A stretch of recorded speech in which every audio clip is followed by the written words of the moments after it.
नमस्कार दोस्तों, आज हम बात करेंगे वैदिक मंत्र की, जिसमें आपने सिर्फ आशीर्वाद ही नहीं बल्कि पूरा वेदांत जिसमें छिपा हुआ है। और ये आपने मंत्र हर जगह सुना होगा या पढ़ा होगा, जैसे अपने ऋग्वेद में और अपना पंडित जी के मुख से सुना होगा। क्या क्या है ये श्लोक, पहले देख लेते हैं।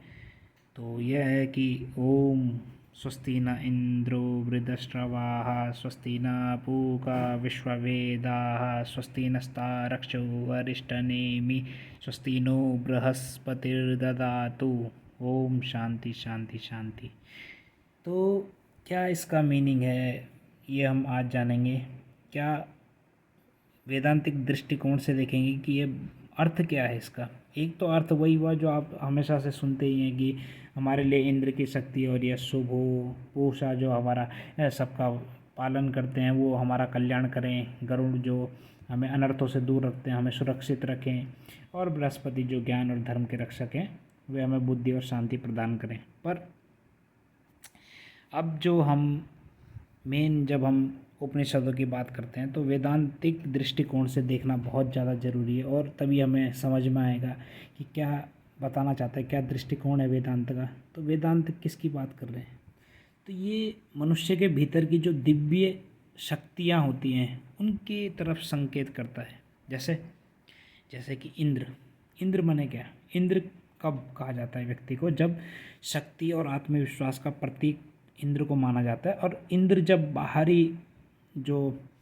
बाहर से जो युद्ध होते हैं, जैसे कई अपने मोह लोभ माया, इनमें से जब अपनी इंद्रियों को जीत जाता है, इन सब चीज़ों को से मुख मोड़ के, तो तब इंद्र बनता है व्यक्ति, अपनी इंद्रियों पर विजय पा करके, तो वही व्यक्ति इंद्र कहलाता है।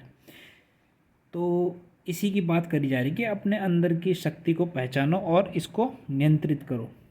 समझ रहे हो। अब अगला, पूषा विश्ववेदा माने क्या, पालन और समरसता का जो ये प्रतीक है।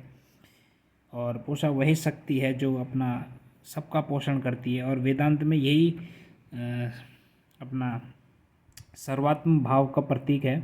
और इसमें एक ही आत्मा है, जैसे सबको जो अपने प्रेम और पोषण से देखती है। जैसे स्वस्ति न पूषा, हमारे अंदर की जो करुणा है और उसका जो पोषण की भावना जो जागती है भीतर से, वह है, उसकी बात करी जा रही है अंदर से अंदर। समझ रहे हैं। और आगे हम बात करते हैं जैसे गरुड़ की। तो यहाँ पे क्या लिखा है कि हमारा कल्याण करें।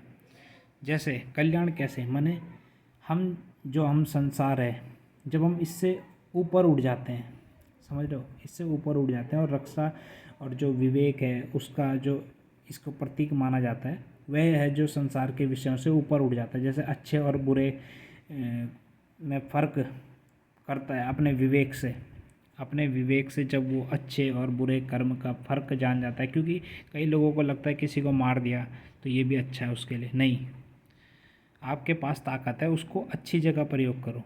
तो ये चीज़ है, इसको विवेक से जानना। समझ रहे हो। अब आगे बात करते हैं हम इसकी। अपना आगे क्या है, ये स्वस्ति नो बृहस्पतिर्ददातु माने ज्ञान और सत्य का प्रतीक जो बृहस्पति है। ठीक है। वेदांत में जो बृहस्पति को है वो बुद्धि और ज्ञान की सर्वोच्च ज्योति माना गया है। समझ रहे हो। और जब भी हमारा मन शांत और विवेकी होता है तो वह बृहस्पति हमारे भीतर जागते हैं। तो ये आखिरी में यही बताना चाहते हैं कि जो हमारा ज्ञान है और सत्य बोध सदा स्थिर रहे हमारे भीतर। समझ रहे हो। तो ये है इस श्लोक का मतलब। और आखिरी में वही बोलूँगा कि हे परमात्मा, हमारे भीतर जो है शक्ति माने इंद्र, करुणा माने पूषा, और विवेक, ठीक है, अपना और ज्ञान सदा जागृत रहे। ठीक है। बहुत बहुत धन्यवाद, और आशा करता हूँ आपको समझ में आया होगा पूरा श्लोक। और धन्यवाद।